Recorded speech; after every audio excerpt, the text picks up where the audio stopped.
Hello, and welcome to My Xbox and Me, episode 229. I am one of your hosts, MC Fixer, alongside my docket says Crash, but we forgot one person as well. But so we'll start with Crash. How are you? Too Fresh Crash. How are you? I'm doing well. I'm just putting super. All right, Bunny. That's what I'm gonna put on the docket. Just super. And the one and only, the reviewer of Ori and the Will of the Wisps for MyXboxandMe.com. Super Killer Bunny. Bunny, how are you? I'm doing well. Thank you. Recovered emotionally. Thank you for being here. Thank you for being here. Of You've course. recovered emotionally. I respect it. If you don't know, My Xbox and Me is our weekly Xbox podcast here on youtube.com/myxboxandme and the podcast services here, there, and everywhere except for SoundCloud. All right. And I'm sure there's plenty of others, but still. I'm gonna be honest. I'm giving them people probably get SoundCloud more confused. promo than I should. Yeah, that everybody else. So everybody only hears SoundCloud. So if they're not super paying attention to the intro, Oh, it's all they hear only is on SoundCloud, and they're SoundCloud. like, "Oh, let me go subscribe on SoundCloud." And they Let go me there. It's like, the last specify. episode was 5 months ago. What's going on? Let me. Just go to myxboxandme.com to It's true. find out where the podcast is and to check out all the other awesome content that exists there. What that guy said. Boys, how have you all been? What is popping? Have we been playing lots of video games? I'm sure. We're all on lockdown, kinda, sort of, maybe, sort of, man. In a way, yeah. It's weird. We're in this really weird period right now. I feel like where obviously coronavirus is very serious. After weeks of jokes, coronavirus is now getting serious. So everyone's sort of locked down indoors, kinda. At least in the UK, we're told to not go out unless we have to, but everyone's still got to go to work because they haven't shut down everything. But teachers still have to go to work. But it's a strange old scenario. It's very weird. So, Yeah. what's it like in New York, Crash? Same. It's not really too different. Schools shut down and stuff. No restaurants. You can't go to restaurants. You can only get takeout. Okay. Bars I are closed, sat in a gyms are Subway closed. yesterday. Really? Yeah. What made you go to the Subway? It was the close. So He we went. needed a sandwich artist to put together something fantastic just for once during this trying time. No, what happened was I needed to get food. We went to get dinner, but we went shopping to try and get toilet paper. Of course, no toilet paper anywhere. Went to try and get some pasta. No pasta anywhere. And then Haley was like, "Well, what are we gonna do for dinner tonight?" And I was like, "I don't know." And then there was a Subway underneath us, and we both were like, "Yeah, let's get Subway." Then we got in Subway and was like, "This is probably the worst thing to do because you have to eat it with your hands. Number one, someone prepares it with their hands. Like, I know they've got gloves on, but I was like, is this a smart thing? Probably not, right? No. Yeah. Well, Yeah. You shouldn't be eating out, but like, What do you mean I shouldn't be eating out? What else am I gonna shouldn't eat? eat out Why? Eat in. because you don't know who has coronavirus. Some people don't show symptoms of having coronavirus their whole time of having coronavirus.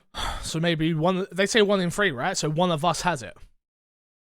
Not me. It's definitely not me. I It's have fit. not seen a Damn single it. person in like a month. It's probably me. Haley's forced me to go out a couple of times. Yeah. I'm not gonna lie. Anyway, Bunny, what's it like where you are? I don't even know where you are exactly. I don't know where your pinpoint location. Thankfully. So I'm in Colorado, Got ya. which we're like, we have DIA, which is a stupid busy airport. Like one of the busiest airports in the world. And I think we have like 135 confirmed cases at this point. So restaurants, rookie just numbers. shut down. Yeah, it's like middle darkness on the Yeah. map. You know, like you look at those maps and you're like, oh, California, Washington State, New York's like just black, Yeah. and we're just kind of like gray. You Okay. know? So you're but all right yeah, then. things are closing down, but we've got a decent amount of delivery services. Like we've got DoorDash and Grubhub and Postmates, and like all of those are picking up, like doing free delivery and stuff, which is Oh, that's good. actually really That's actually yeah, really good. Yeah. the companies around here seem to be doing a pretty good job of taking care of the community and their workers and stuff. So Oh, Yeah. lovely. That's good. I saw quite a few places saying they're offering food for cheaper, but all the profits go to the employee. So whoever owns the That's business really good. aren't taking any of the Bro, money, that's yeah. not happening over here at all. Let me tell you, they're just like, yo, get on with it, bro. That's not. Oh, there are in places London. like that over here as well. In London, for they're like, sure. yo, this don't matter to us, like whatever. But anyway, we'll get into some Xbox talk. Like I said, I've done the rigmarole. You can get us early on patreon.com/mcfixer. Subscribe to YouTube channels, rate us on iTunes, steal your sister's phone, and rate it there. Bunny, if you stole all your family members' phones to rate us on iTunes?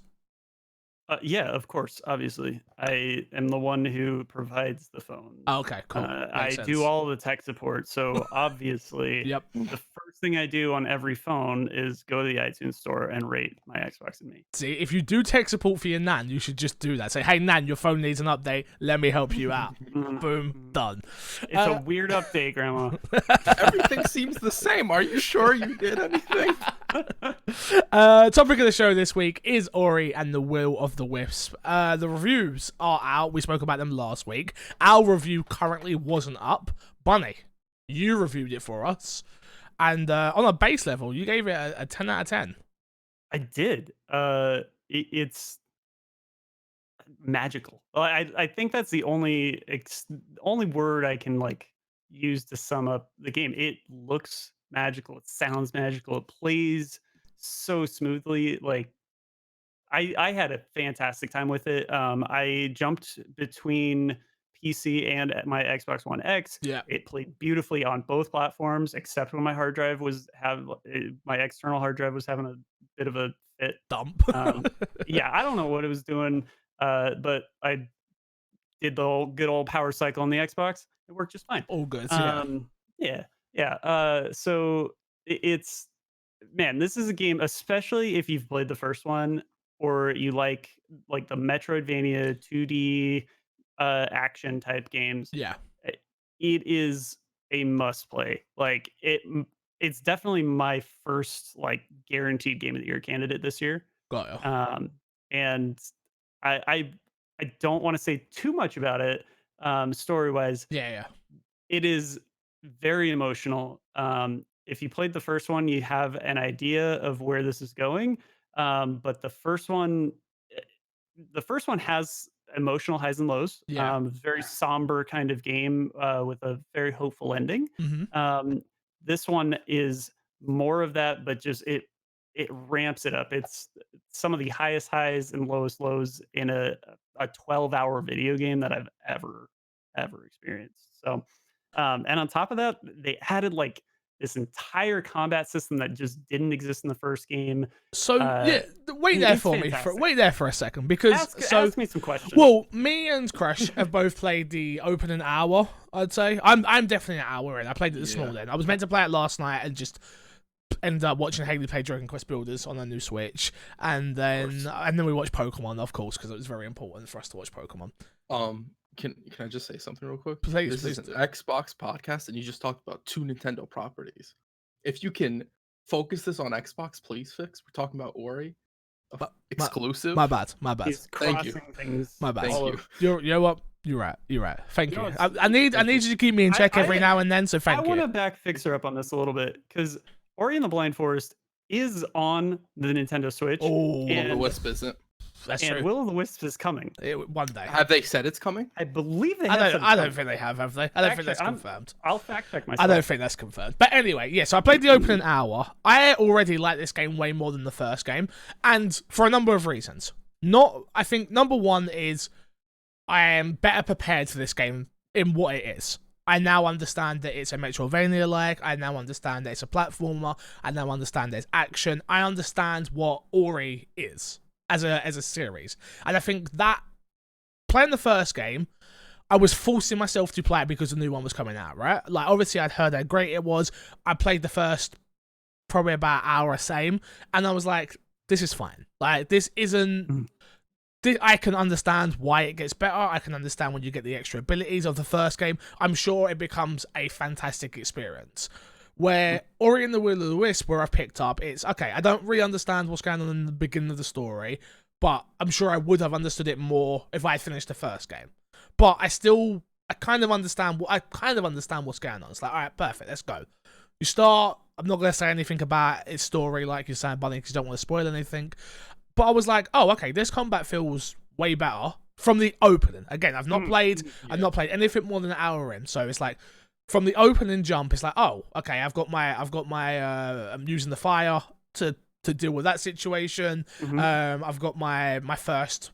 What's the whip? It's looks like a stick, but yeah, you get the spectral blade. I think they call it. Yeah, there you go. I knew you'd understand. So you have you get the torch, which is really cool. Yeah. Like that's a great intro to the combat. Like I picked that up, I was like, wait, I'm actually swinging this. That is immediately something that was not in the first game. Exactly. At all. No, and I think first game you just have the little wisp and it attacks for you essentially. Well, and in this game, it's much more hands-on.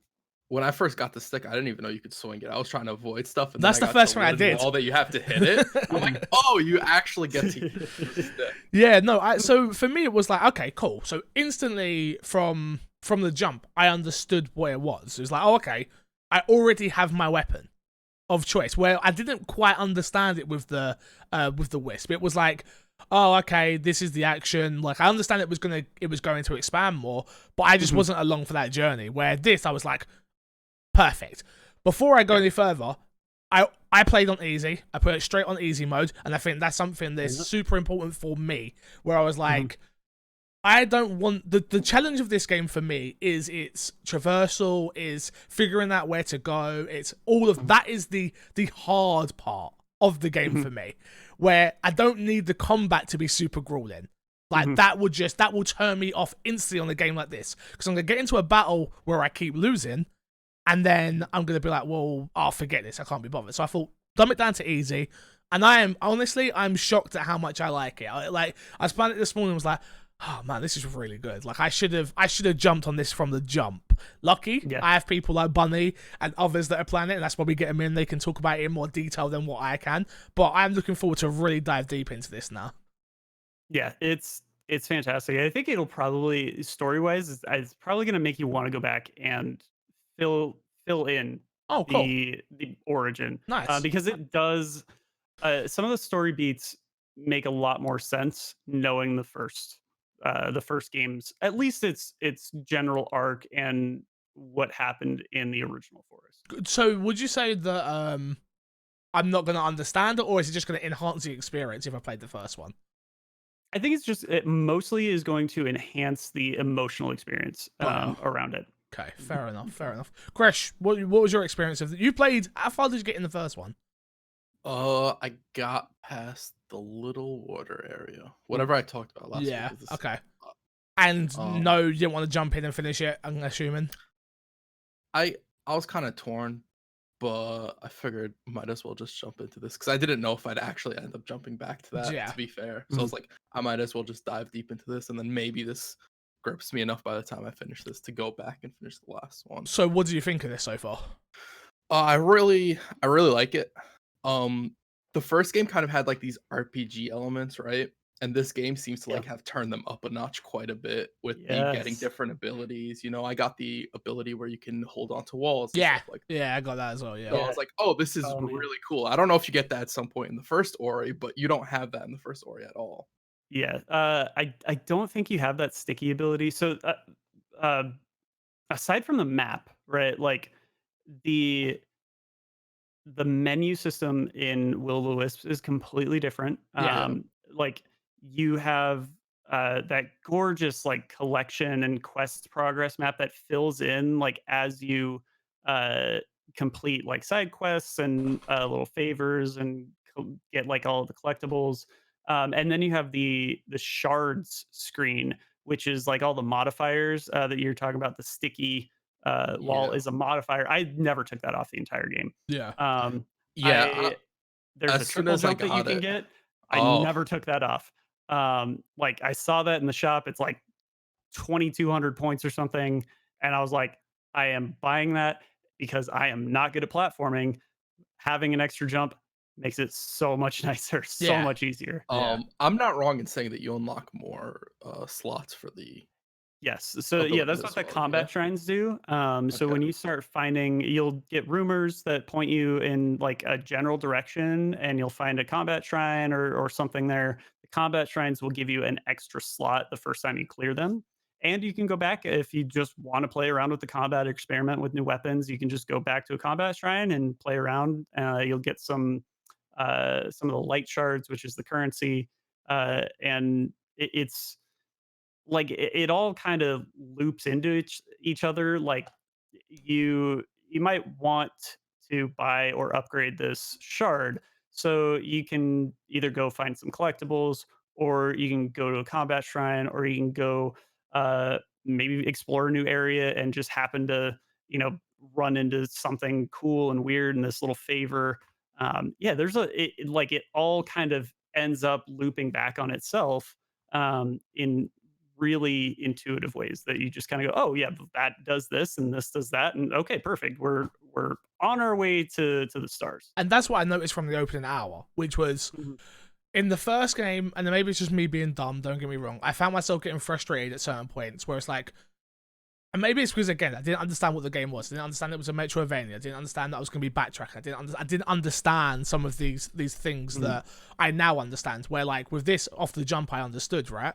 So I started it, and I'm like, okay, yeah, I'm going to go here. Got to a point where I was like, obviously, I can't progress any further. Let me go back on myself. But it's so much more intuitive because I understand what the game is. So I found myself getting less frustrated and then not dying to enemies because there's a level difficulty now, as well as it was like the level difficulty with understanding what it is with just the way the game is built.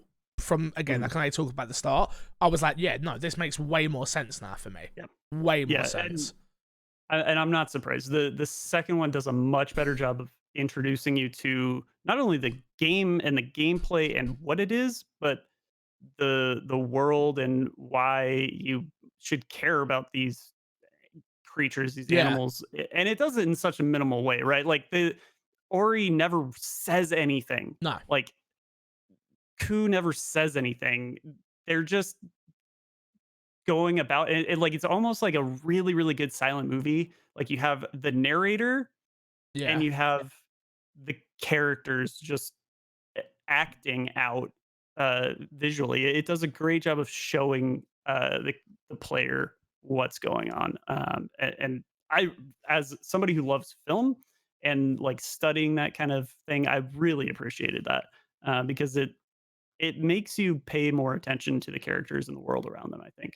Yeah. Yeah. One thing I noticed the game does, which I don't know if Ori 1 did it, I can't remember, but it does the same thing that Souls games do a lot, where you'll see an enemy off in the distance or in the background or something, and then you run into them later, which I really like, and I really noticed in this.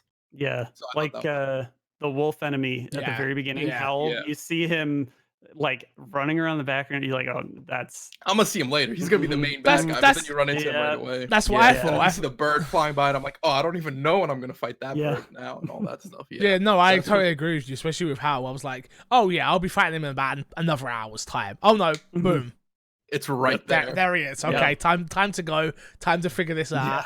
And even that section they do really well, where at first you do feel very helpless because you don't have any combat, and then you get the fire stick and it's like, oh, I get to like beat him back now, and you don't even finish him off. No, so exactly. he will come back again. Oh, of course, he's coming. He's coming. Don't you worry, he's coming. Oh, Lordy. So obviously it's our first 10 out of 10 game on my Xbox and me, Bunny. Like, why this game? Like, why what? Obviously without spoilers, and I know you've sort of touched on it to the best of your ability, but like a 10 out of 10 is no small feat, right? For any website, no matter what's going on. So why did this deserve a perfect score? So for me, which is what a review is, it's an opinion. Perfect score, right? But it's a masterpiece, right? When I was playing it, especially in some of the later story beats, and even like the midpoint, like some of these story beats, I was actually crying at certain points.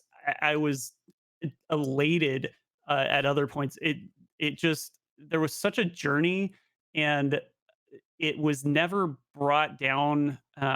Like I played it on normal, so, which is plenty difficult. Yeah.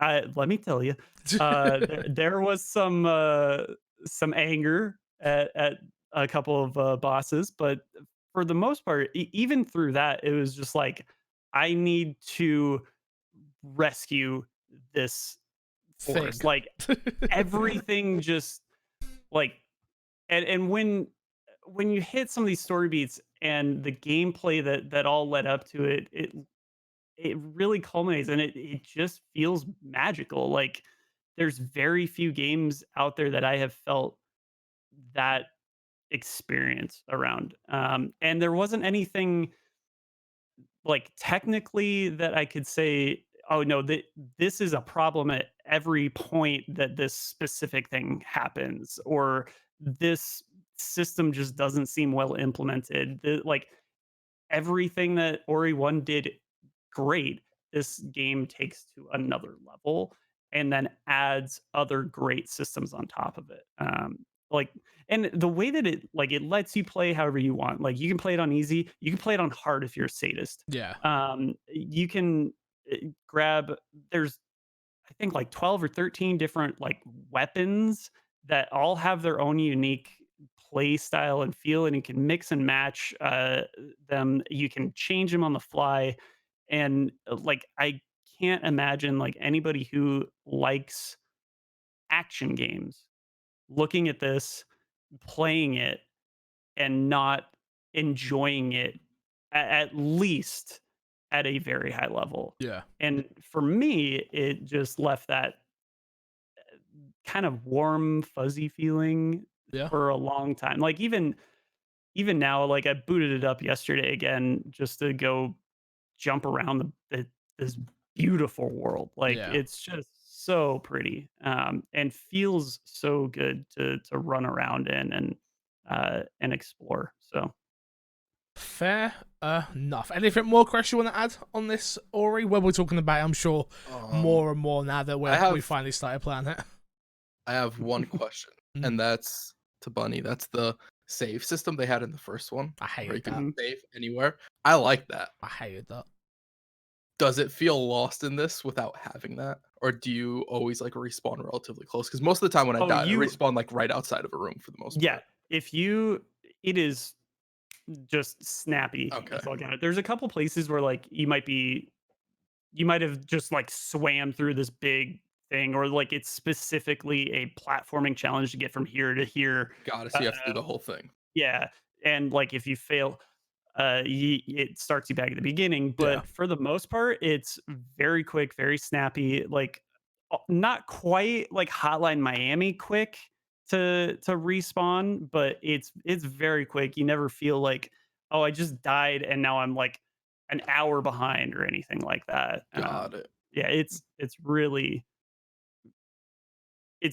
not that I don't know if that's forgiving, but it does that in a way that makes it not frustrating, I think, for people. No, I think it's a mix of forgiving and not, right? Because like you were saying with the platform, you can, because before in Ori 1, you could save at any point in a platforming puzzle. So you could save after the most difficult part and then do the rest and not mess up. Yeah. So yeah, this is I didn't feel like it lost anything for not having that save anywhere system. Okay. Fair enough. All right, let's jump into Fixer Sack. Remember, you can email in myxboxandme at podcast@gmail.com, or you can hit us up on Twitter at myxboxandme. Did you see Crash? Was it you that did it, or was it Zyger? It was Zyger. It was not me. I love Zyger so much because he didn't even respond to us. So he clearly listened to the episode and was just like, "Don't worry, boys, I'm on it." Like, so Zyger, shout out to him. He tweeted out that for some questions, so we got some. Nothing through the Discord this week, so strictly just through Twitter and nothing through the email. So here we go. First one is: if Xbox does have an Xbox Direct, when do you think it will be? Around the same time as E3 was going to be, or sooner or later? From Mr. Moody. I personally think it will be hopefully in the same slot as where it would sit. I'm hoping that Ubisoft, Xbox, Devolver, at Nintendo. I'm hoping they kind of speak to each other in a way where it's like, all right, especially with what's going on in the world right now. Like, seriously. Like, I would love for them to be like, all right, E3 is obviously cancelled, but let's try and have a day where it is all about video games.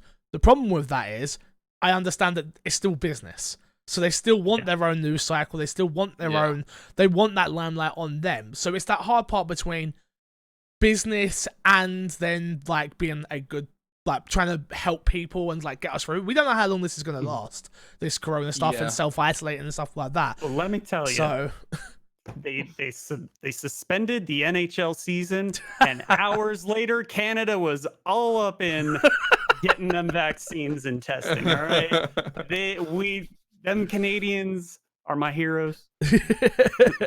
Yeah. So for me, I think Xbox specifically, because they would be. No, they'd be second because Bethesda would technically be first. I still think Xbox will try and sit in that same spot. I feel like it's it's that great spot between it hits a lot of time zones where it's UK, it's America, 9 o'clock. People are either just waking up, just about to go to bed. It's in the evening, whatever. I feel like it's like that perfect time. I don't think it will be any later than that, if I'm honest. Yeah, I could see them pushing it back like maybe a week. But I don't think anything more than a week. I don't think they'll push it back a month further or something like that. If anything, it'll be a little earlier, but I doubt that also. Yeah, I really think they'll try and hit that time frame. I generally don't know. And we generally don't know how they're going to put it together. We don't know how... Yeah. If everybody's self-isolating, that's a whole team that would have to still a production team and stuff like that. Like, I don't think they're going to want to do it half-heartedly either, right? Yeah. So, we just... I personally don't know. Crash, what are you thinking? Yeah, I don't, like you said, we don't know what exactly they're doing and what their plans are. So they could be planning something big, and maybe that takes more time because they can't have all hands on deck at one time. And who knows, people getting used to working at home, because that is also a different experience. Yeah. Sometimes it's different systems you have to use and all that. So who really knows with all that? But I think they'll try and hit like the same time mark, maybe by a month later, the latest. But I don't think they'll try and wait that long. Bunny, what are you thinking? Yeah, I think we got like the actual specs. Yeah, we're talking about that in a sec. We're talking about that in a second. Yeah. And then like a few hours later, we got like controller picks and stuff. Like they're doing some of the super nerdy stuff that I'm actually really excited about. And it feels like they're kind of getting that out of the way, but it's getting people talking.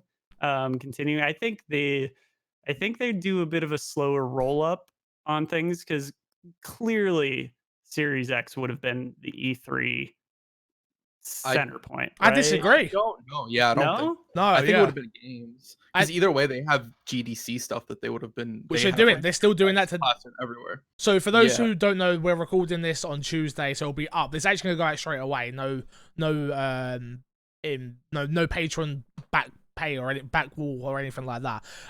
Due to the fact of there's a GDC talk going on tomorrow. And today and tomorrow, which me and Crash said we'll do another if there's big news that comes out of that, we'll do another show to put out for everybody as well. So yeah, no, I disagree with you though, Bunny, because I feel like they're getting this out of the way now so they can talk about games. I generally, because I feel like that's always been Phil's mantra as well. It's like, okay, they showed it they showed it at Gamescom. No, it wasn't Gamescom. Game Awards. So the Xbox first at Game Awards, right? So we saw what we saw. Now we're getting the real nerdy stuff, all the nitty-gritty details about how fast it goes. the way the air vents come through, there's tons which we're going to talk about in a little bit in the news section. And yeah, I feel like Xbox, this Xbox Direct or whatever you want to call it, I feel like it's going to be very much maybe just Phil Spencer, maybe someone from the Idea Xbox team, maybe Chris Carlisle or someone like that. Maybe you get a section from Major Nelson, and it's just going to be, here's a game, here's a game, here's a game, here's a game, here's our partners that we're working with, here's a game, here's a game, here's a game. I generally don't think they would have spent, even if E3 was going ahead, I don't think it would have, Xbox would have already been out there. Maybe you would have got the price at E3. Yeah, and a release date. Well, I think that would have been like an actual console release date. Like it's $7,000 and it comes out on December 73rd. But like I feel like that would have been a big announcement at E3, like cap things off. And I think we'll still get. I think we'll still get that Halo trailer. I think we'll still get that at the end of this Xbox Direct. You know, I don't know if we get a release date with everything that's going on in the world. But I feel like the way that things are, the way that they're kind of, it almost feels like they're trying to get a bit of a snowball going. And I think we'll have a snowball effect into some bigger announcements. Like, here's what some of our newly acquired studios are working on. Like, we've seen some things, but here's some of the big AAA things that these new studios are working on. So, question: do you think with all the coronavirus stuff going on, do you think we get a delay on the time frame for the console, or do you think we get super limited quantities? I think there's a delay. Yeah. Okay. Like, I don't think personally Xbox can handle limited quantity. They're not Nintendo, unfortunately. Like, they can't play that. Oh my god, I can't get my hand. No one cares. They will go buy a PlayStation. Like, generally, they will buy a PlayStation and they will pick up a PC. Not that Xbox cares about hardware; they care about software, and they've been very open about that. But they still want to move. They still got to move as many as they can, and I don't know the logistics. I don't know where. If I'm not mistaken, I don't know where. Too, like, and Sony also using very similar specs. I think production quantities on both of these are going to be so low that they have to delay the release. Like, it's just between that and, like, a lot of these parts are probably coming from the same warehouses, the same manufacturers, right? Like, both of these new consoles have an AMD Zen 2. Yeah. We're talking about that later. Calm yourself. Calm yourself. They announced that. Calm yourself. Calm yourself. Yeah. Cheating. Jesus. No cheating, calm yourself. They both announced very similar specs, right? So, and that means that they're both coming from very similar locations, if not the same location, right? Obviously not being the same batch of things, but they're coming from the same thing, and all of these have been impacted by Corona and having to shut everything down. So I think it's going to be a big deal. And I think we probably get like a spring-ish 2021, like a year from now, big launch rather than limited quantity launch. The thing is, we need both consoles to delay. If it's the problem, and Xbox need PlayStation to delay as well. That's the problem. Yeah. It's like, if one goes before the other, I feel like that's where Xbox did such a bad job marketing last term, where they can't afford really any of these hiccups, and they can't even really afford for PlayStation to come out first.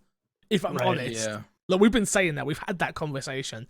So for me, it's like, if it delays, oh man, like, I think you're right. I think it does happen, because you got to think about it logistically, right? The brick and mortar stores that are currently still around are going to be holding these new consoles, right? If they're not open, how are we getting them? If Amazon delivery drivers can't drive because of this virus and because of things, how are we getting them? Like, the drones are not ready yet. All right, we like the drones. We haven't got drones in London. Like, I've not seen one drone yet. So yeah, I don't know. It's a real interesting one. I'm hoping the consoles don't get delayed. That's holiday. Yeah. But from everything I'm reading, this Corona stuff ain't going away anytime soon. So yeah. It's also important to note that Microsoft might have a need to delay because they want to get as many units out as possible. Yeah. Sony can very much so have the Nintendo effect, where they can release. Yes, I agree. Yeah.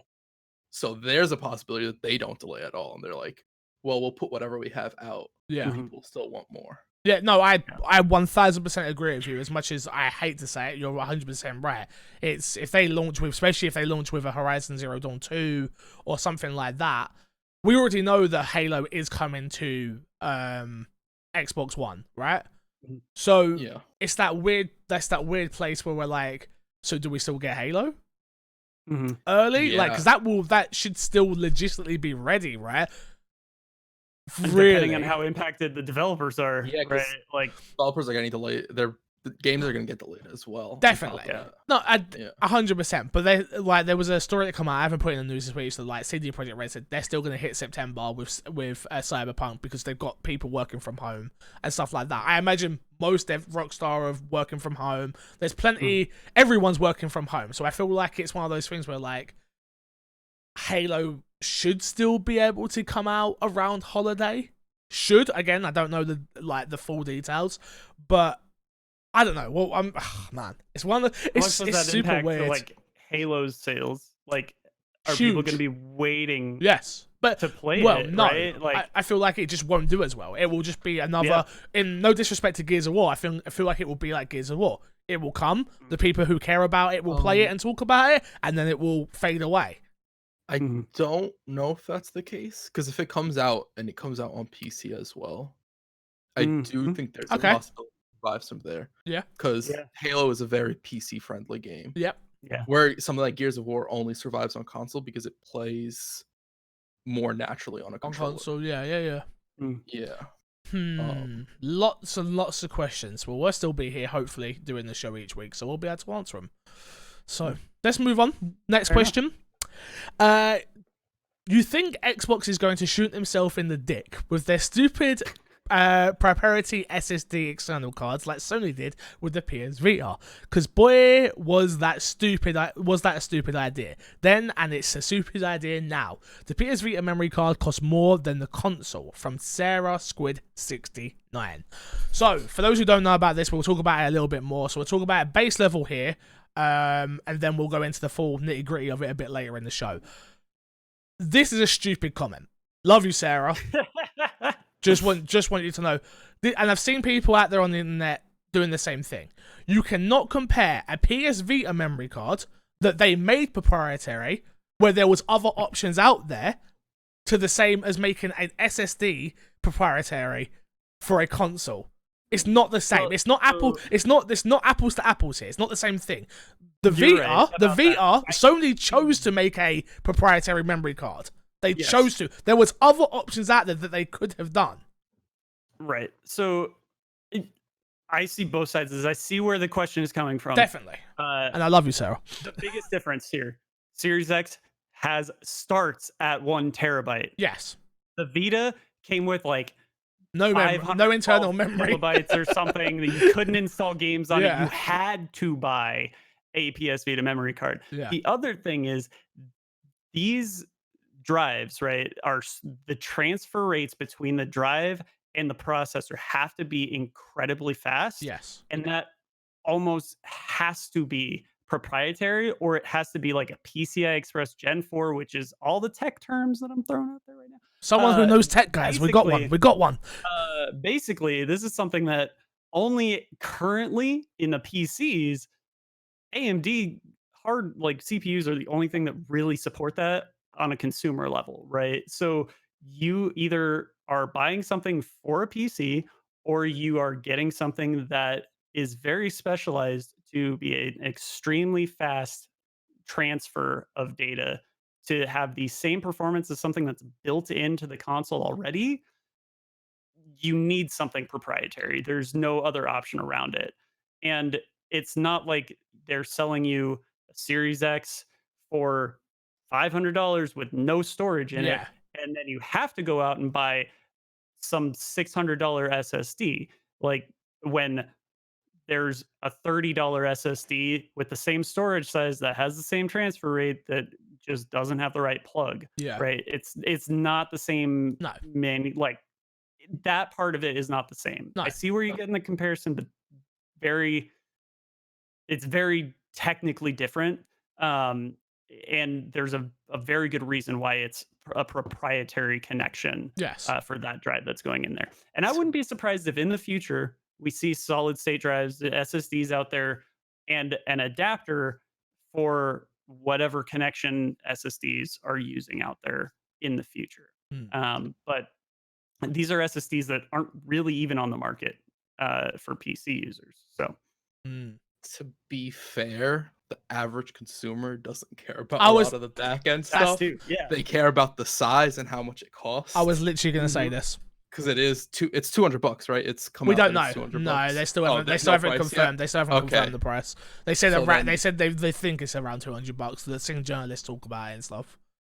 So then, yeah, that'll be important. The price point, because a consumer doesn't really care. Like, oh, this is special. All they see is storage unit, I disagree. price point, and all that. I even disagree with you on that a little bit, where it's a case of the majority of casuals that are going to buy the new Xbox are not even going to fill their console with more than a terabyte worth of games.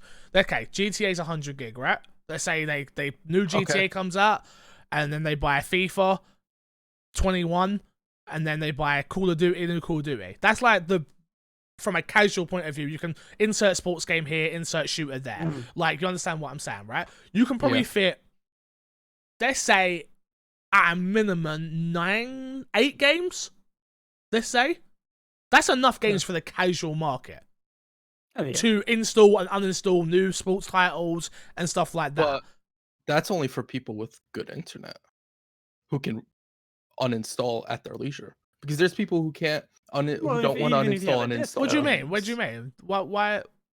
Well, it's not like you're gonna internet takes them forever to install. 21, but you're talking. It's not just only digital.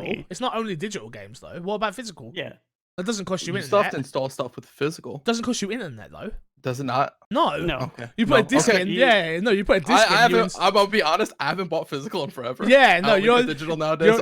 You're in your own little space world at the moment. Okay. Like, yeah, you can still install games, and that's where still a lot of people are buying. Not most anymore, but a lot of people are still buying it like that. So I get what you're saying. The thing is with me, it's like to really talk about this issue first, and then we'll have the rest of the conversation maybe later. But I saw people up in arms about this. Did people not expect this? Like, did people think that you'd just be able to plug your normal 3.1 external 4 terabyte hard drive in and it would just work? And what? I'm sure people thought that. But people how? Want the solution that works for them the best way. That makes no sense. And the thing is, this is the one thing I would say is Xbox shouldn't have spoke about this yet. I agree. They shouldn't have spoken about this yet, or they should have spoken about this way earlier. Because I felt like it was mixed in with too much positive to have this big negative come out. And again, a negative not to me and maybe not to most people who are in the industry, but a negative from the stupid Twitter people and people comparing. I'm no disrespect, and I really don't mean it, but the amount of people I saw on my timeline comparing this to the VR is ridiculous. It's absolutely ridiculous. Like, how can you can't compare the two? They're not even in the same realm. Yeah. Sony were greedy with the VR. So greedy. It's ridiculous. Xbox are not being greedy. Specifically, yeah. There's no greed here. I think it's unfair to tell people, like, I don't know how you can't compare it to the Vita, because most people don't know. Most people aren't. But you're comparing an uneducated argument, though, is my point. Of course. I completely understand. But you should once they have that argument, they should go out and look more. But you can't fault somebody for the first thought they come to is like, oh, that's like the Vita. Maybe when they're not in a position and they don't necessarily need to know, and they listen to stuff like this podcast for information on this and and stuff like that. I guess. And to me, it's just like, if you just think about it for longer than a second before you blast off on Twitter, you can understand why this is not the same.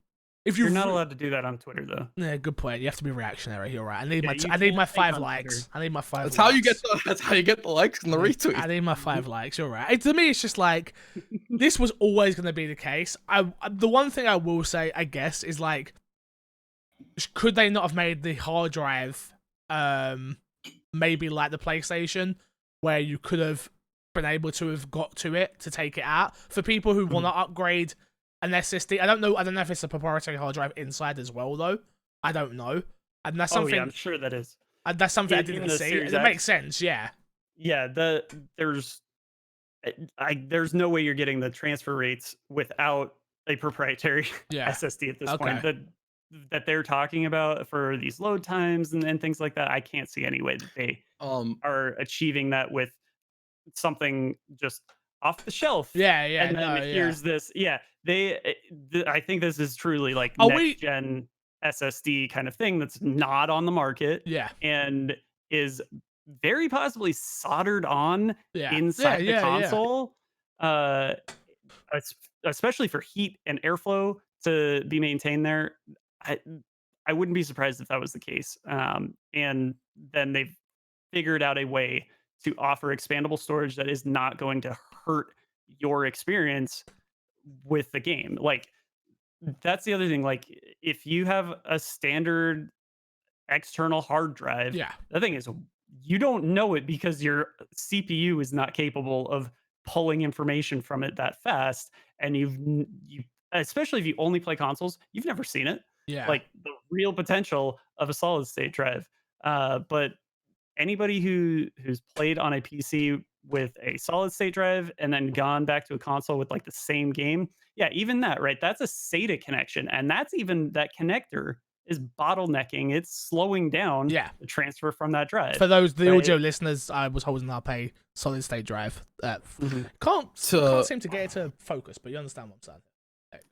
There it goes. To be There. fair, also like with all the quick resume stuff and everything, I assume once you experience that and you see, oh, this is what the difference makes and all that Mhm. stuff, you start understanding it and you accept it a lot easier. I agree with you, but the problem is I don't like what we were just talking about. I don't think people are going to put 2 and 2 together. It's still that. Oh, this is brilliant, and this is, but who cares how it actually works? Mhm. This is just amazing. I shouldn't have to pay an extra £200 for this though, for it to expand my. consumers don't care. No, You have to find a way to like, 100%. convey For that the information. people listening to this, you have no excuse to be mad about the expandable storage situation on the Xbox Series X because it's making your experience better and bigger. It has a reason. Yeah. It's not like, oh, we want to give you. It's not like when the Xbox One controller came and you need to get The chat batteries for adapter, it, right? And there's no battery pack. It's not like that. It really isn't that. See, case even the with battery this. pad don't bother me like that. Like this I new hate the new that the controller. controller's not rechargeable. Why? AA batteries, come on. Like, Yeah, it doesn't bother me. Okay, maybe that's just a me thing. Make a rechargeable no, controller. it's definitely not. I've seen a lot of people on. I think it's like, we'll Reddit, talk Twitter, about who are like, again. We'll get to the controller in a little bit. We've still got that to get to as well. Base level, no, I don't think they're shooting themselves in the dick because it makes sense. Yeah. Do we all agree on that? Yeah. Yeah. Hopefully, it makes more sense to you there, Sarah. Hopefully. And if you come at me and say shooting someone in the dick again, we're gonna have problems, Sarah. Bro, she might shoot you in the He's dick. probably gonna I'd be laugh careful. real Good hard. Good Yeah. point. If We whoever meet- comes to We the meet, UK, we meet at a show, and she's like, "Hey, Fixer, how are you?" I'm like, "Hey, I'm doing well. Can we get a photo?" Oh yeah, bang! Your dick's gone. Great, great stuff. Let's get into what's been in our box. So other than Ori, what have we all been playing? Crash, we'll start with you. Warzone. Warzone, baby. So much Warzone.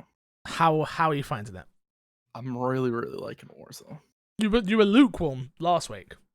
I was lukewarm Mm. because I wasn't sure how I was like feeling on it. But the more I played it, and the more you get used to the systems, Kept doing turning the up that thing. contracts, Yeah. and all that stuff, the more you get used to that, it plays different than most BRs. Yes. The more I was enjoying it. Fair enough. How many wins you got? I only have one. One more What a than me. loser. One more than me. I'm undefeated.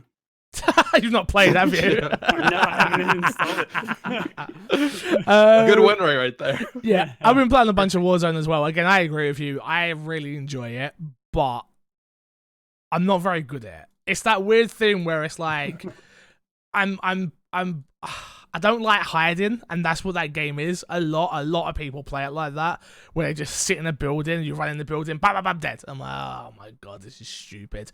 You know what it's like? No, it's not. It's like PUBG. It's not like PUBG at Dude, all. yes, it It's is. not like It PUBG. really is. It's not like PUBG. Play it super slow. It's You not look like- for picks on people. You have long distance gunfights. Nope. Yeah, it is. It's not like PUBG. It is. I disagree. I'm not saying it's a 1-to-1. I'm No, saying I it's just- similar. I don't even think It is it's absolutely that similar. You don't have to. Comparing two BRs, nothing is the same between those two. No, but I generally don't think they're the same because there's so many other elements that go into that. Like, okay, so there's shots on the map. You never see that in PUBG. So But you know where people I'm not are. talking about that. But I'm not saying everything's similar. You're I'm selecting. saying for me, from the gunfights, the moment-to-moment gameplay that I notice, the gunfights, that is very similar to PUBG, in where it is a slow fight. You are taking picks. You're breaking people's armor, and then maybe once you pop someone's helmet off, you're like, okay, maybe I can push this a little bit more. I can push for a better advantage because they're gonna start playing slower. Yes, I don't. Maybe it's 'cause I just don't play like that at all, like ever. Like I'm never having like long range fights. Never happen with me. Like they just don't. Like the way they did on PUBG. PUBG was constant. All right, I've got myself a car, or I've got myself a.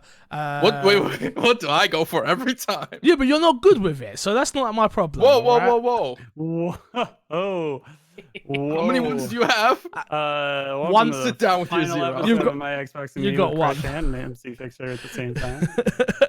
One. I got no wins. I got a load of second places. I have twice as many wins. Oh, are we not going to talk? Okay, let's talk about your moment of when we're in. Whoa! No! You want to talk about this? Are we not doing this? You want to talk about this? Did you see it on Twitter, Bunny? About how you died? Bunny, did you see it on Twitter? Did you see what happened on Twitter? Tell me. So no. We don't need to talk about it. So Crash decided we're in a me and Paul are dead at this point. So Crash is on his own. Last squad alive. Crash is on the window ledge. He looks down. He looks down. He jumps. He's quite high up. Not that high though. That I thought we should die from it. I'll be honest. But he jumps. He goes to push A to parachute. The parachute doesn't come out, and then Crash is just screaming, "I pushed A! I pushed A! Guys, I pushed A!" Fix Bunny. I'm not crazy. Maybe the best clip I've seen. See it? It's the best. It's the best. You see this button right here? This A? I pushed it. It looks a little bit like this one. Yes, I pushed that button. My parachute didn't come out. I was so. I got second place. Put your A button on this too.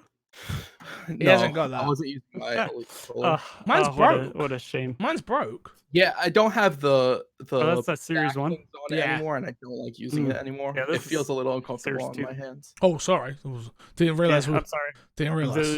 Can we not have Bunny on this podcast anymore? I don't like humble bragging. I'm done. We can just get into pre-record these segments if we want. That's Come back. I'm sorry. We didn't mean it. We love your pajamas. Dog fill in for me from under the blankets back there. Yeah. All right. Anything else you've been playing, Bunny? After playing Ori, I've been looking for something to play. I've been playing this little game on PC that's probably going to come to Xbox at some point. It's in early access, called Hades, from the same people who made Bastion and Transistor and Pyre. Wait.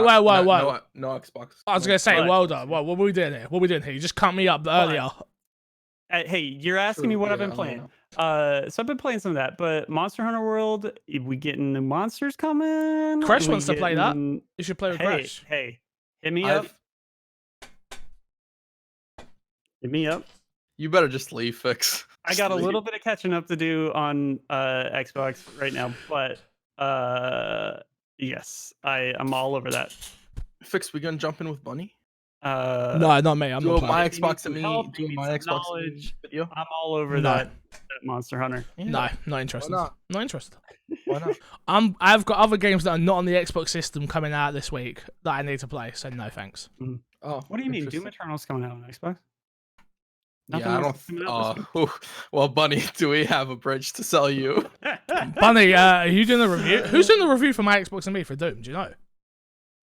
Have we spoken about it? I'll do it. I reached out for a code, didn't get one, but I'll do it. I'm gonna play Eternal anyway. Yeah. Okay. Well. So between you, it's not gonna be you because there's a problem with Eternal where neither me or Fix are really Doom fans. Okay. So wait, Bunny, for the second 10. No, just kidding. Bunny was saying before we started, we were talking about Doom while he was getting coffee, and he was saying he's never met a person who doesn't like Doom. Now he's met two. Oh, well. Well. Yeah, but yeah. So I've been playing. I played Ori. I think I'm gonna jump. I'm feeling maybe another Metroidvania. I played actually. Play Resident Evil then. Yeah, I see where you're coming from. I like got that a little bit of that. Yeah. That was a good face, Bunny. What? Wait. Are we actually going to try and have a conversation that Resident Evil games are not Metroidvanias? No, I've never heard them described like that. No, but they're definitely. Yeah. I was about to say, I'm about to slap you guys up. Or I feel like Resident Evil games have I've never made that comparison. So for me, Resident Evil progression and level opening, like that backtracking has always been Resident Evil to me. But it is very similar. And you're not wrong. That's where the face came from, as all of that just like processed through my brain. Sometimes I do that to people. You know what I mean? Yeah, I say things, I mean, and people go, "Huh?" It's like an epiphany, man. That was great. But most of the time, people don't have epiphanies when Fix says things. Yeah, I didn't expect it. I think that also like was underlying. No, part of the problem. Part of the problem. His natural body reaction is like, "That's wrong." No, it's because I'm wrong. The problem is I'm wrong so much that when I say something right, you're like, "Wait a second." Yeah, What? exactly. Like he's not allowed to. Is he? Okay. He can't do that. The rules. Anyway, speaking of Metroidvanias, I played Yoku's Island Express. I played through that actually. It's on Game Pass, right? Yeah, that's on Game Pass. Which is what prompted me. It's been in my Steam library for ages, of course, because I have a problem. Yeah, you do. But yeah, it showed off on Game Pass. I was like, I might as well play this in bed, like kicking back. It looks kind of chill, really fun, like pinball inspired. Like it's Metroidvania, except you're like all of the areas are like little pinball maps. And it's really fun. If you like pinball and you like Metroidvanias, it's a really interesting little game. Pretty charming. I enjoyed it quite a bit. I was never a fan of pinball. Me either. Yeah, I mean, fair enough. Unless it was that one on Windows. Like the Windows Space pinball Cadet was sick. pinball. Yes. Yeah, Space Cadet. Yes. Jam. That was the one. I think my next game that I really dive into on the Xbox is gonna be Doom.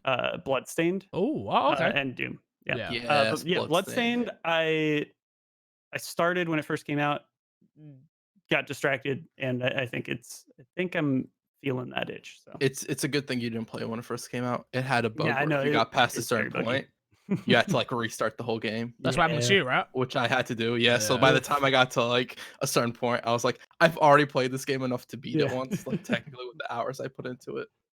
You're just done at that point.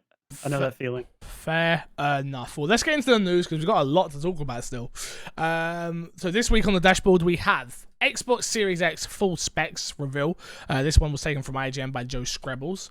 The CPU is... We've been through this a couple of times, guys, and I get it. You're like, hey, I'm pretty sure we've already been through this. But we've got Bunny here, and he might be able to explain a little bit more. But they kind of break it down anyway, but you understand what I'm saying.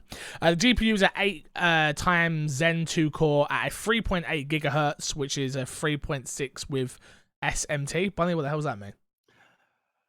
Whew, okay. I don't know what SMT means. Rev. Okay, well, what's the point? Bunny, just get out. Why are you asking questions? So the specs are wow. So that's basically, that's an 8-core, 16-thread CPU, which is like 4 times as much as the Xbox One X has. That's insane. That's basically what my computer has in it.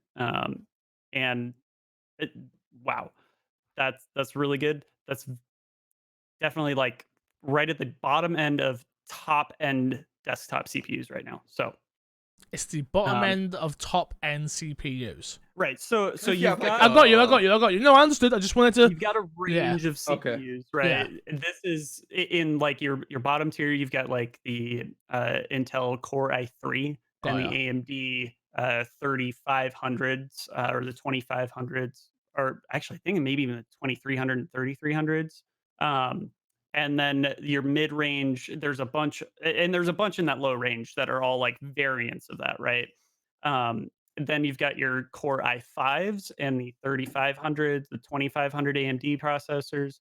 And then you've got the Intel Core i7 and i9, which are like the top end, high end. I got an i7 CPUs. Right. Is that and good? The i7, very good. Very good CPU, long lasting. Thank you. I upgraded my i7 that I had to one of these new Zen 2 AMD processors back in December, and very happy, very fast. Still, like even in a desktop CPU where things are not specifically built for that one CPU, I think this bodes very well for not only games but all of the multitasking and suspend and resume things that they want to do. That is a very powerful processor, and I was honestly surprised that was the announcement. Fair enough. GPU is 12 teraflops of 52 CUS at 1.825 gigahertz with a custom RDNA2. We know what teraflops are, right? Like they're important. Teraflops they're is important. a rough estimation of how much muscle your unit has. Like, yeah, Okay. right. So Zen 2 CPU. So that's just the like branding name for what architecture that AMD's CPUs are on. Yep. Same thing goes for RDNA 2. That's the second generation of RDNA, which is what their GPUs are on, their graphical processing units, kids. Got ya. Okay. Yeah, so these are Zen 2 came out last year originally. So this will kind of be part of the second wave of Gen 2 or of Zen 2 processors. The RDNA 2 stuff is not out for desktop CPUs even. So, oh, okay. So this is gonna be like this is gonna be the first in consoles. Brand new GPU. Oh, okay.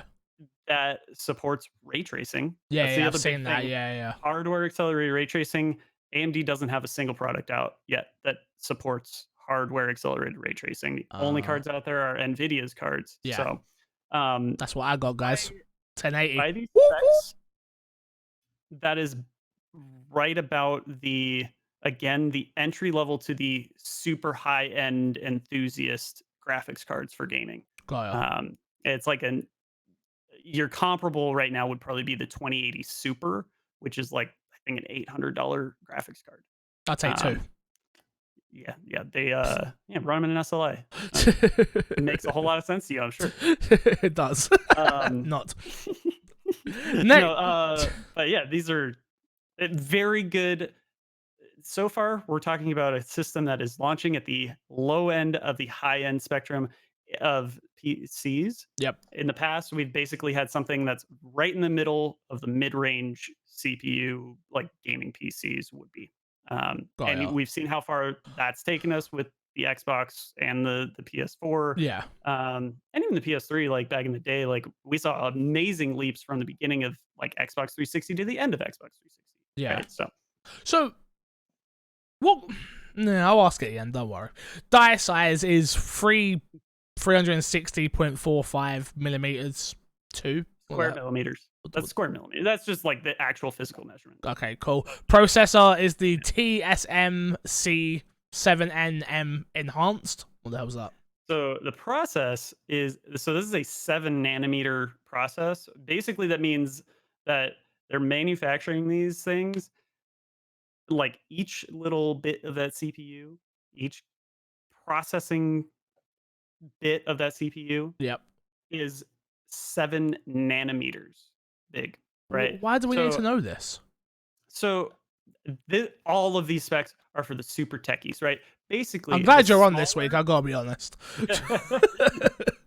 Basically, the smaller your process is, right? 7 nanometer versus 10 nanometer versus 14 or 16 nanometer, right? Yeah. The smaller that is, the smaller your CPU can be, or the more you can fit in the same space, right? So the consideration there is heat, right? If you take something from a 10 nanometer process to a 7 nanometer process, that heat is going to be much more concentrated. So things run a risk of getting hotter. Yeah. But 7 nanometer is where it's at right now. Like that's the new hot. That's the new hotness from AMD. Intel right now is still, I think, on 14 nanometer. What a bunch of suckers! So, wow. Yeah, they've had some issues and that's what Crush uses. 10 nanometers. So it's you don't know what I use. That's what you use. Fix. What are you talking about? I got a 1080 GeForce GT. Old at this point. What? That's mad. I only bought it a couple years ago. What are you talking about? It was old when you bought it. I don't know why you're like trying to throw shade my way. Bro, my PC moves. What are you talking about? Fix, my PC's a great grandparent. Your PC's a grandparent. It's still like not doing no better. Nah, my PC's if it catches Corona, like they're out of here, both of ours. Damn. Memory is sitting at 16 gigabytes of GDDR6. This is the only bit I do actually understand. And I know my PC's got more, so 32 gigs. Okay, so let's talk about this because this is important. GDDR6. This is the same type of memory that graphics cards use.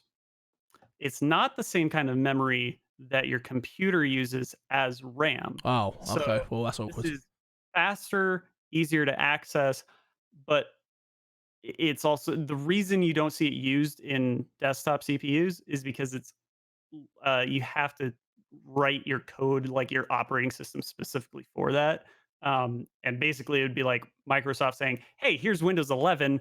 None of your old computers can run it." Oh, yeah. Kind of thing. So, that right. Very rough overview of what that means. No, you're good. You're good. You just keep hitting the bases, son. Keep hitting the bases like baseball. You just keep hitting them. You get to all the bases. We'll get through this. All right, we'll get through this. Yep, we're going. Memory bandwidth is 10 gigabytes at 560 gigabytes per second. I assume that is. Yep. And 6 gigabytes at 336 gigabytes per second. Mm-hmm. What does that mean? Basically, how much information can your processor combined with the information that's there? Yep. How quickly can your processor take all of that information in and spit it out on the screen in something that you see? Okay. All right, fine.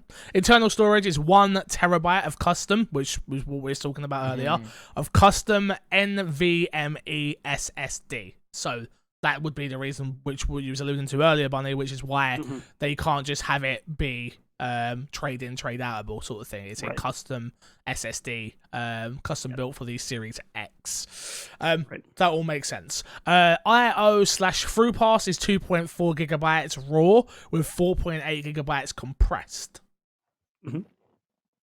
Crash, let me real quick. Crash. Do you understand any of this? I know what internal storage means. No, yeah, I understood that one too, mate. I understood that one too, and I understood it was custom as well. I understand very little of this. I'm finding this quite interesting, so I hope the viewer is as well. So keep going, Bunny. So talk us through what is the pass through. So your I/O throughput, your input output throughput. Oh, throughput, not pass through. My apologies. Yeah, no, they're fine. They're big words. Yes. So your input output throughput is basically how big is the tunnel, that like how much information can you get through the tunnel kind of thing from this is I believe specifically talking about from the internal drive, the storage drive to the processor. Okay. Right. So that all gets funneled through the memory bandwidth, right? So things get loaded into the RAM, and then from the RAM through that memory bandwidth to the CPU. Okay. So makes more sense than when you said it. Expandable storage is 1 terabyte and expansion cards, which we'll talk about in a little bit. Expandable storage. External storage is USB 3.2 HDDR support, which is what we currently use on the Xbox One. So if you've got anything that you're using currently on your Xbox One, you'll be able to use on your Xbox. Is that not right? I believe the Xbox One is a 3.1. Oh, okay. Not a 3.2. Got you. Which means this is going to be a little bit faster. Probably still not going to be fast enough to really compete with those with the NVMe expansion cards. But this is they're probably supporting this for like your digital media library, or maybe even even some games. They've said what they've said is Xbox One exactly games Xbox One games, games, Xbox 360 games, original Xbox games can all be played off of your external storage. So you don't muddle up you haven't got to put that on your SSD. But you cannot play games. You cannot play Series X specific games or Series X specific games that have been enhanced on. You can store them on your 3.2 USB, but you cannot play them off of this. You'd have to copy it over. So they've installed the whole thing, which is how they're going to help people with their internet bandwidth crash. Now thinking about it, because once you've already got it installed you can just copy it over, so you haven't got to keep downloading data. Got it. That's how they're going to do it. Yeah, that's fair. That makes sense. Which again, that took us however long this podcast has been so far, that long to understand. So imagine for the casual that doesn't understand that. So interesting. Yeah, those two optical drives are 4K UHD Blu-ray drive, which is to be expected, and performance target 4K at 60 up to 120 frames per second. So, does that mean this device can do 4K 120 frames per second? Because that's where the conversation keeps going, which it's not the truth, right? This is absolutely going to depend on the game you're playing, right? If a developer wants to turn off ray tracing, they're going to get some extra GPU headroom. Yep. For you to, turn on Call of Duty at 120 FPS, right? That just means that it's going to support that. The implication here is that it's going to have a new generation HDMI port that supports 4K 120 FPS. Okay. You're going to need a new TV that supports 4K. I've got that FPS with that HDMI port on it. So I got that, guys. I got that. I think. Yeah. I think I got that. You might. Yo, I've got I've got an LG OLED. No. Don't say Mike. He's gonna get into this whole thing. Just let him have this. What do you mean? I think I have it. He has it. I think so. There's a chance. If you got an LG OLED, you got a good chance. I bet have. It costs them a lot of money. What do you mean? What year? I bought it the other day. Everything's the other day to me. My PC was the other day. Yesterday, whatever. Yesterday, April 3rd, 2016. I think I bought it last December. Last December, I think, is when I bought it. It was 4K. Yeah, no, it's definitely true 4K. 60. Yeah, it's 4K 60. Who cares about that? Well, I don't know why I'm gassing you guys up. There's no way on earth I'm gonna get to use this TV. I don't get to use the TV now. I'm gonna be sat here with my 1080p monitor. It's not like I'm not gonna get to use it. So why am I worried? I just want to say we've mentioned this a few times. When the Series X comes out, for people who want to get the most out of the graphics, you will have to upgrade to a 4K monitor or TV. Yes. Yeah, if you that supports high frame rates. Yeah.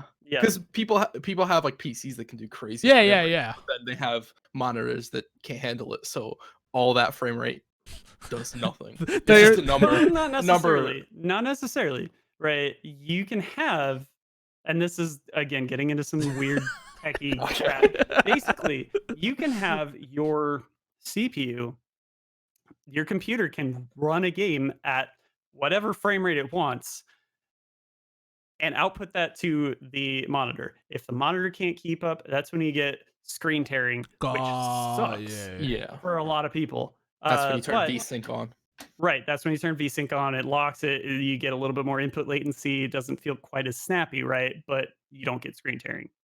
So there's a bit of a trade-off there. But like, I don't know if they'll have anything like that, because on a console, that's going to be a little like, if somebody gets that and then happens to be going through the settings and turns off that setting, somebody's probably going to be a little upset, right? Like,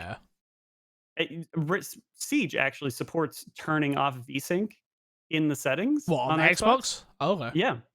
You can turn it off, and it does help with the input latency, but holy crap, are you getting some screen tearing all over the place, just because that frame rate is varying. And your monitor, your TV is only getting part of an image at the time that it needs to refresh. So, okay. I think these do also support. They do support it now on the Xbox One X and Xbox One. I don't think that they would be crazy enough, but they do support variable refresh rates. Yeah. Monitors with FreeSync. So, like your LG probably supports that. And there's a number of TVs out there that do support variable refresh rates, which is really cool. And that is a way of combating that, so you don't get screen tearing and still have quick input latency. Fair enough. Well, Digital Foundry did the testing. Bunny broke that down for us fantastically, so thank you. No, I'm joking. Now, I probably said some things that are not totally accurate. So it sounds right to me. Or it's 5 a.m, and I haven't slept. So go check the Digital Foundry video. And double check me, okay? Whatever. Somebody you did fine. Tweet at me and harass me a whole bunch. What's your Twitter? Yeah.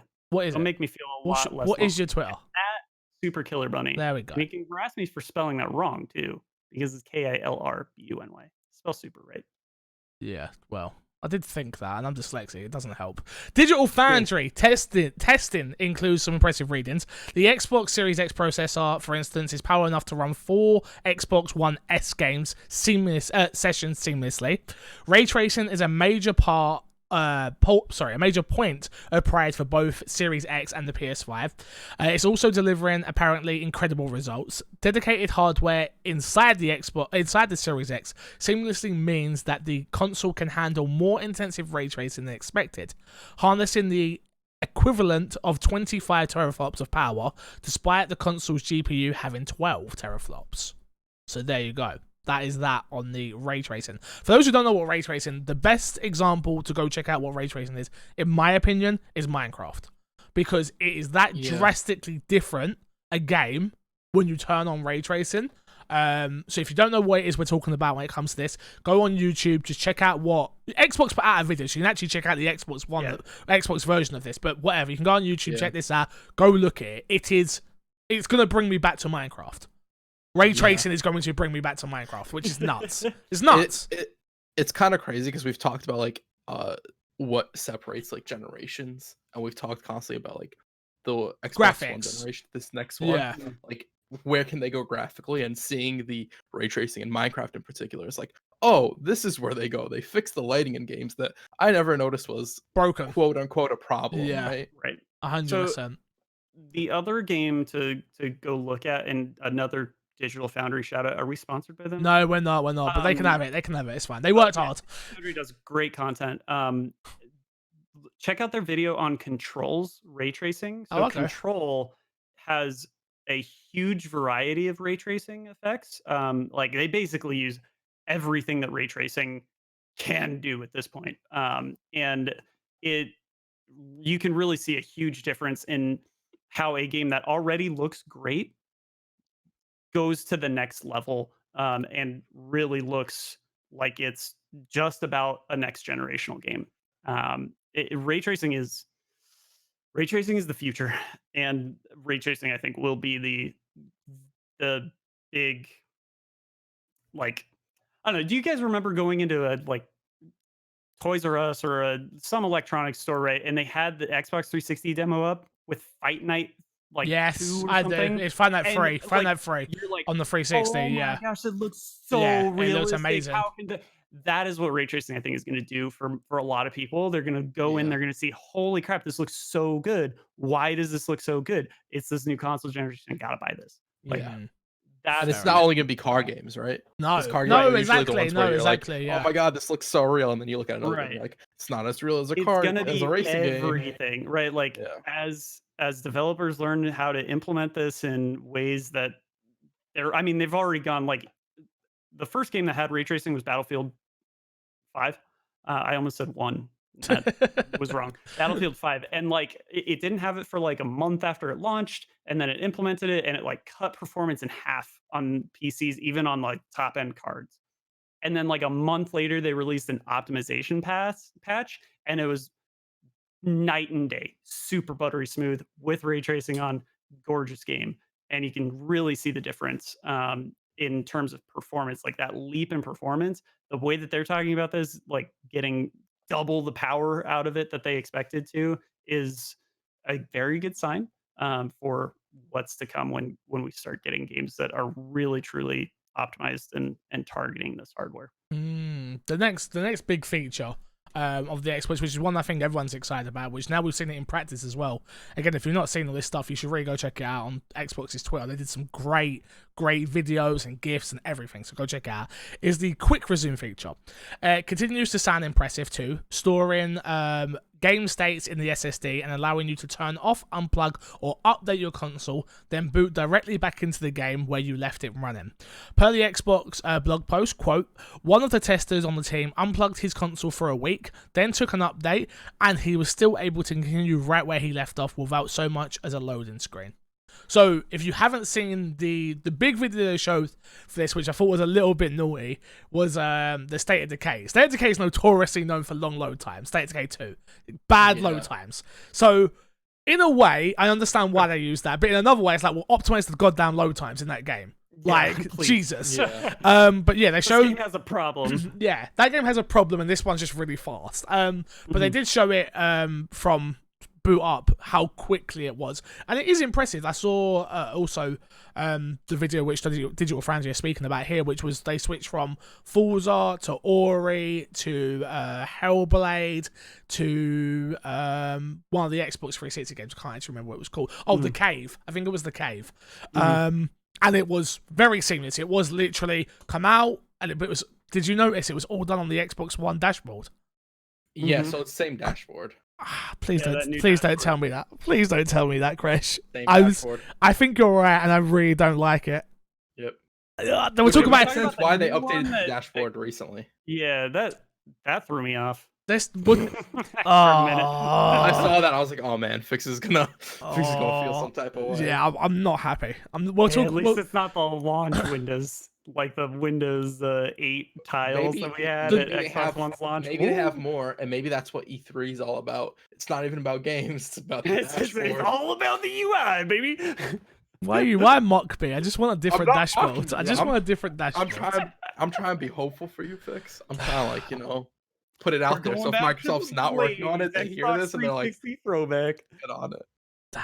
Okay, but yeah, it was very impressive. It was literally just sort of click in. It would show the image of like the game starting screen, and then boom, we're back in.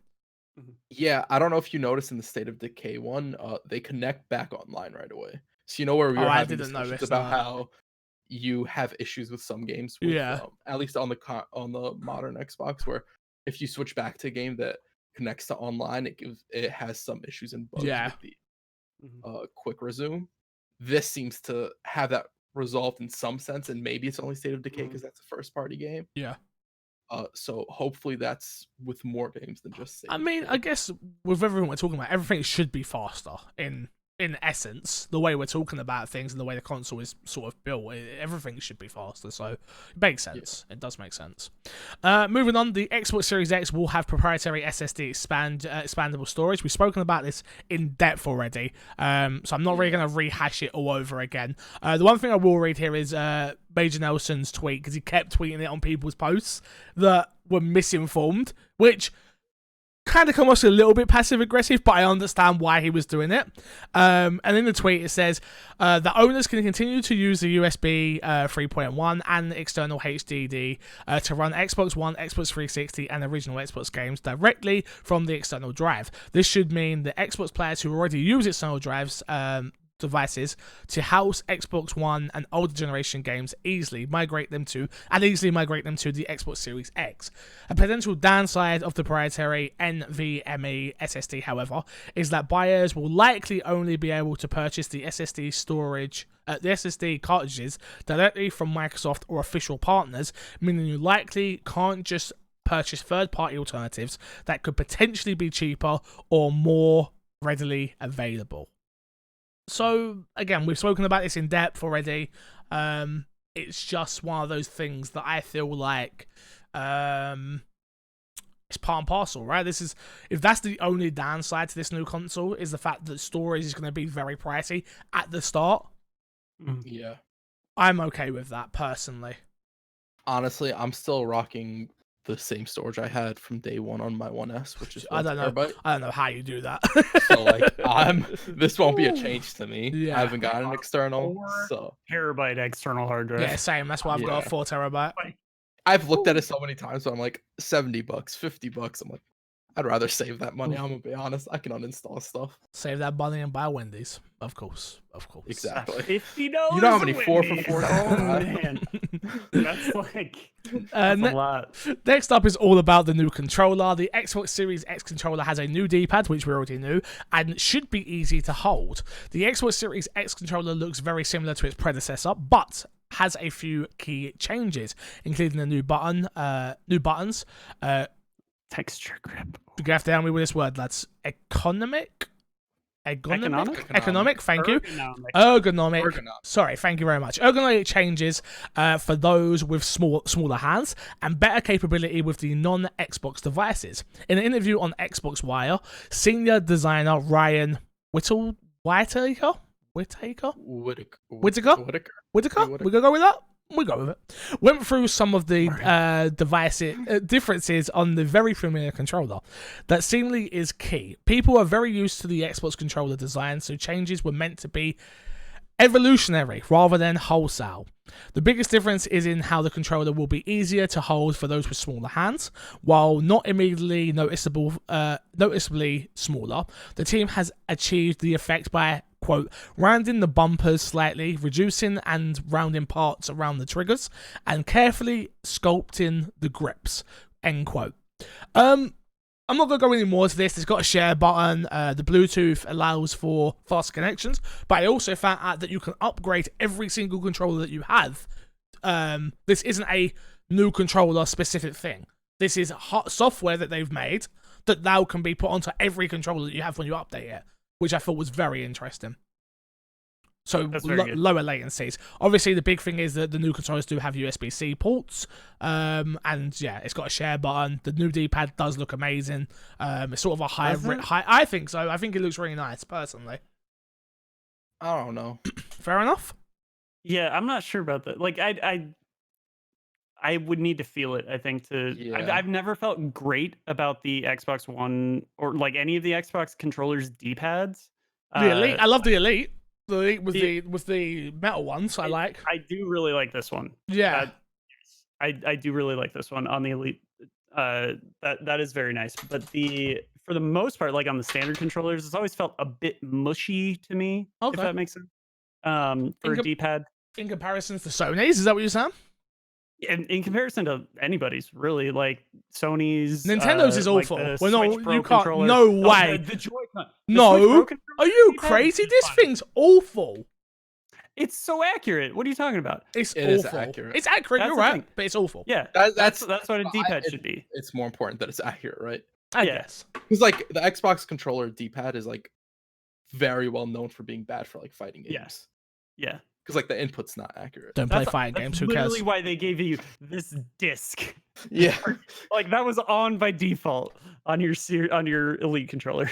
So, but yeah, I mean, it looks like they've elevated the directions on that, so it might be better. Like it might be a significant jump up from what they've had in the past. But yeah.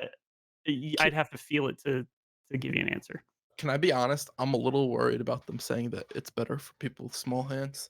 Why is that? Yeah, I have giant hands. I got big hands, man. I don't think it's going to be noticeably different. I don't think it's going to be noticeably different. I really like. I agree with you that I think that's what's going to be the case. But like, there's a part of me in my head that's like, it's just not going to feel good in your hands no more. But if that is the case, you can just use your old controller. True. No. 100%. I understand it. That's great. This doesn't have a share button fix. Oh, what am I supposed to do? My apologies. You're right, sir. You're right. No, I absolutely get it. You're absolutely correct about that. But I'm just saying. Share directly to Byte. Yeah, facts. Next up, we did get official confirmation. We already kind of spoke about it, but Xbox plans on doing a digital event to replace the E3 conference. Kresh, stop highlighting things. Xbox will host a digital. That's actually better for me to read. Xbox, is it really? Yeah, because I can read better on different colors.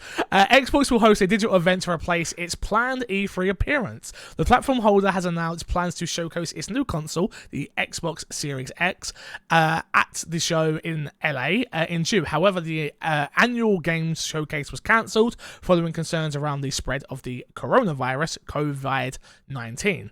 Xbox boss Phil Spencer tweeted, "E3 has always been an important moment for the team. Team Xbox.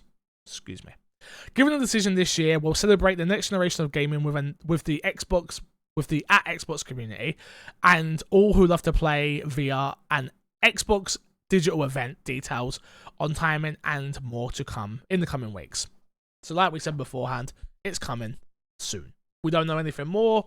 It's going to happen. Also, Nintendo confirmed they're still doing one, and so did Ubisoft.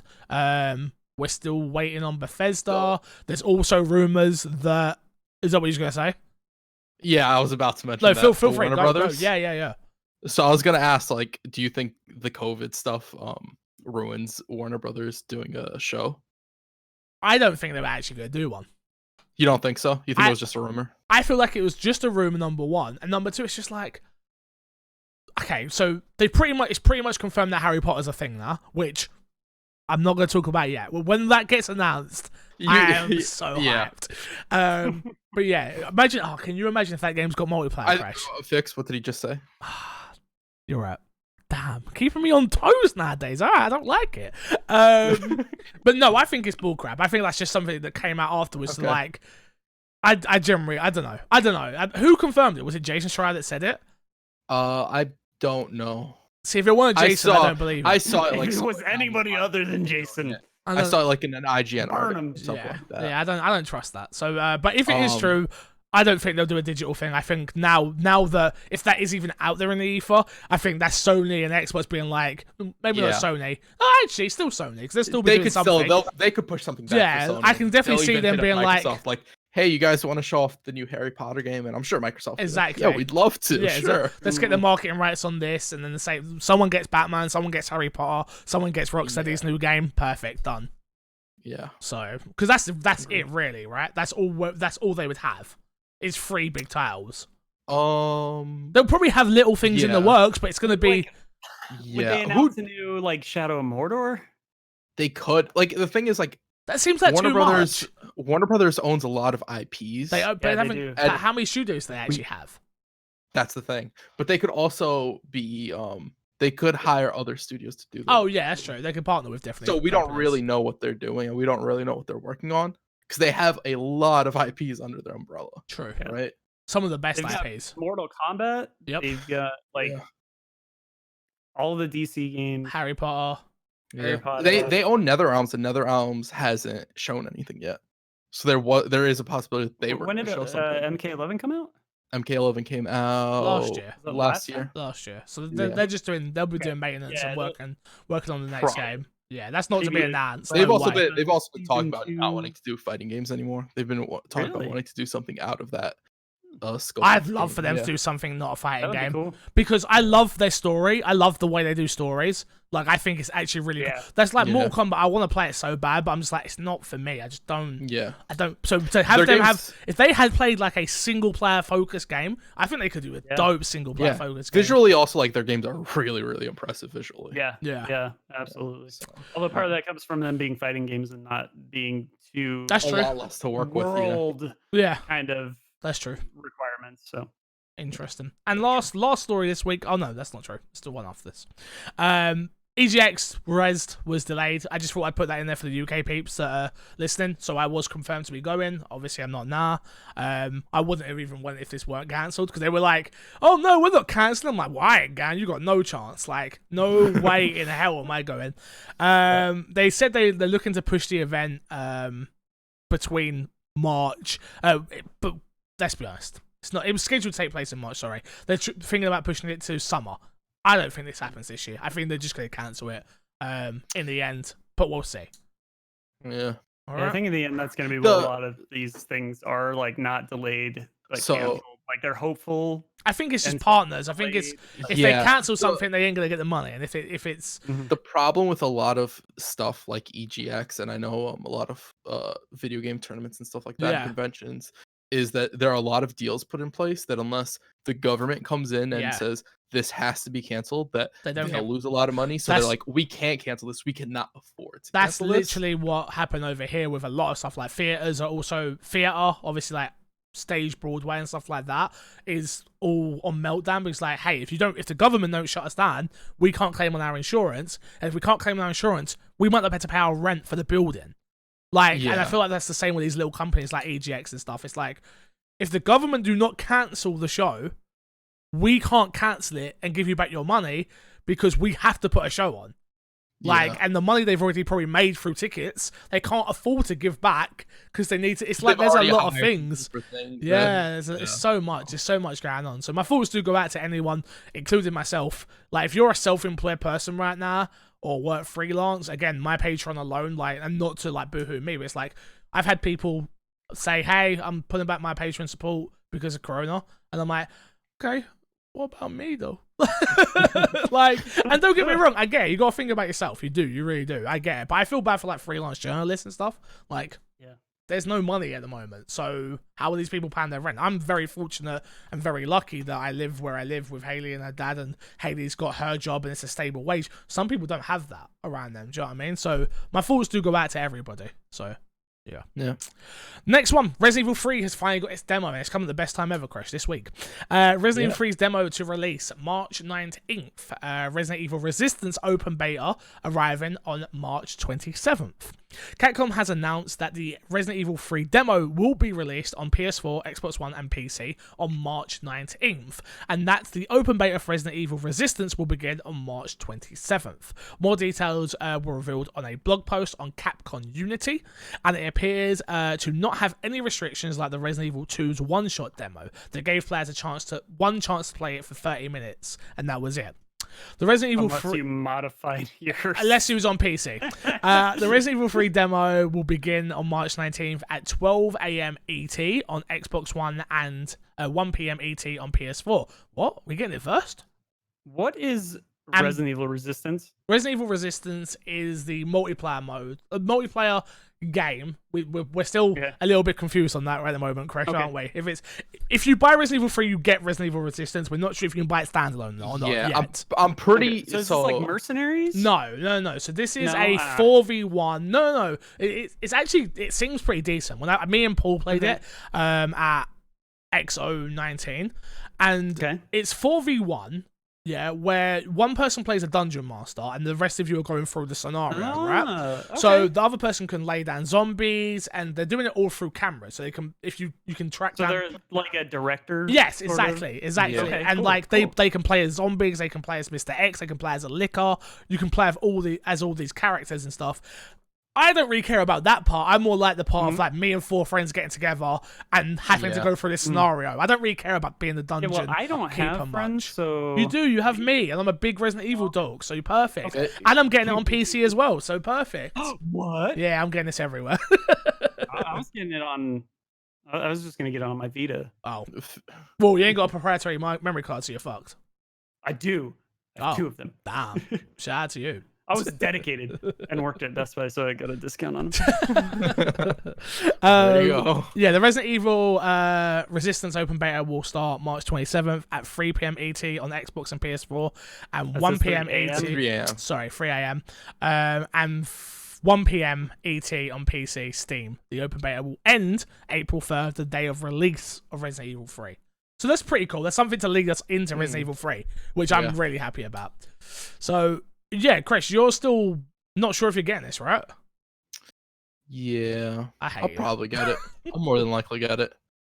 I'll let you know for sure when I play this demo. Yeah, well, I mean, that will help. Yeah. So I think you're going to like this one more.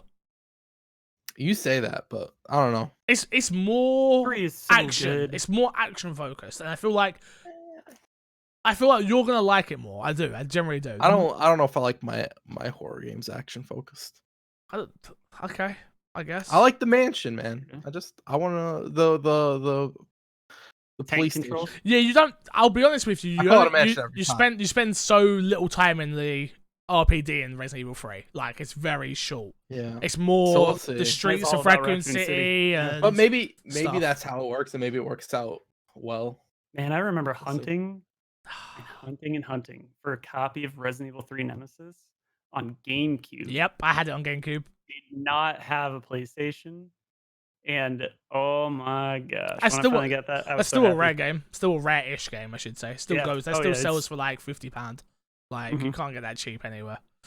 Are you getting this, Bunny? And where are you getting it? You gonna get it on Xbox? You getting it on PC? What are you doing? I'll probably play with a controller. So come get on Xbox. I'll probably end up getting it on Xbox and playing it right there. I'm gonna lay down right there. I'll play it on that TV. I'm gonna enjoy it. Just like chill with my dog. Fair enough. In bed. Play some Resi. Sounds good. Games with gold this month, everybody. Batman, The Evil Within, the complete season. The Enemy Within. Jesus Christ. Can you imagine Batman? The Evil Within? The Evil Within. Oh my gosh. That sounds amazing. The complete season available from March 1st to March 31st. Shanty Half Genie Hero available from March 16th to April 15th. Castlevania Lords of Shadows is gone. You can't get it no more. Ha. Sonic Generations available March really wanted 16th that. to the 31st. I downloaded all of these already because I'm a smart boy. Good What a job. weird list of games. Do you think so? Honestly. Yeah, it's just like We've been getting Castlevania games left, right, and center. yeah, that's so true. that was weird. I'm not like I don't think the Castlevania is weird, but like Sonic know, makes it sense because seems- the film just came out. true. Batman's then- Batman. Batman's That and the enemy within, like Telltale. I guess Telltale. they're, like, kinda Telltale giving probably us- sell because that. Didn't we Yeah. get the first season The other day, yeah. a while back? Yeah. Yeah. The other And day, yeah. It was, yeah, the other day. All the other day. Maybe you know what probably happened? They gave away the first season, and a bunch of people like bought the rest of the game. They're like, okay, we can give away the rest now. Yeah. Yeah, Yeah. maybe. And then Where's the My Xbox and Me? I got it the other day T-shirt. Like we never did the interesting t-shirt, so we're not going to do that one. Everyone was saying we should do that. Just literally white t-shirt, black text, my face with like a speech bubble with me saying interesting. I stopped saying it now because people said they commented on it too much. Like Crash, what is it you used to say all the time? Question. I stopped myself from saying it. I was gonna say it a few times earlier, and I was like, no. I love it. This plug. I like when people point stuff like that, man. And I do though. I hate it, but I love it. It's one of those things. and these people are listening. It's true. Yeah, true. They're Very listening true. more very than true. we are. Let's be real. Facts. What you got to plug this week, Crash? At Kreshnik Plays on Twitter. What about your Twitch? Still not there. Still not there. Damn. I'm telling you, I'm just gonna stream. I'm gonna die let's jump in COD. You're gonna solo it. I'll die every time, and you can just stream from mine with no cam. It's fine. Oh, I like that idea. Yeah. Still, but Yeah. but the money comes to me. Any subs and stuff has to come to me, obviously. I don't think we can do this. Oh. This is no deal. It's a shame. Non-starter. And Bunny- this is the end of the final episode of Oh My my Xbox Me Well, I'm no with longer Crash host on and this. NC Victor. So. Facts. Well, Bunny, this was your introduction to the Oh my weekly god. podcast. Hello. Bunny, And we're going to talk all about them teraflops. I'm and out. throughputs I'm out. and- I'm out. No way. It's a one-man show now. It's just you, Bunny. Bunny, what you got to promote this week? I mean, I've kind of streaming again, like twitch.tv/superkillerbunny. Trying to hit them Sundays, although I don't know, I did something this past Sunday, I can't remember. You But did. yeah, That was that. Hit me there, hit me on Twitter, and you'll see some stuff, and I don't know, maybe I'll say things and you'll laugh. Probably not.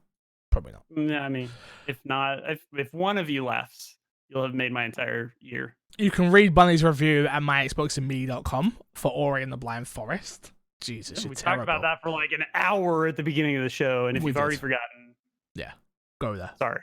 Rewind. Check it out. You can find me everywhere at MC Fixer. Again, if you are able to spare a few bucks for freelance journalisms, go do it. For people, not even just me, I'm just talking everyone in general. I'm sure there's plenty of people out there that could do with your support. People have got their PayPals and people have got their Patreons and stuff like that. If you are someone that is in a privileged position and still gets paid no matter what and stuff, stay inside, of course, Go and support get on your people. internets. Support people. support- Like, I generally mean that. I don't mean just me. Like, yes, I need it as well, but like, there's a lot of people out there with everything that's going on that would need your support. So if you're able to, please do support each other. Don't go out if you don't Order have your to. Delivery, Yes. tip your delivery. Get that non-contact delivery. Yeah. Don't spread viruses, and stay inside and play a bunch Wash of your video games. hands. Wash your If hands. you do get delivery, open everything up. Wash your hands. Take everything out of the packaging. Wash your hands again. You're Yep. right. You're right. You're not wrong. It sounds stupid, but he's right. The goal Go- for those of you guys who are young, the goal isn't for you to not get it, because I know some of you guys are No, like, I can get yeah. it and live. It's to spread it. It's to slow Yep. down the rate you're spreading it, Yeah. so that hospitals can handle who's getting sick. Mhm. Oh, I was quite adult about that at the end there, guys. Well done. Until next time, I will love you, leave you, and see you all later. Bye. Farewell. Oh, okay, we're doing this now. Bye.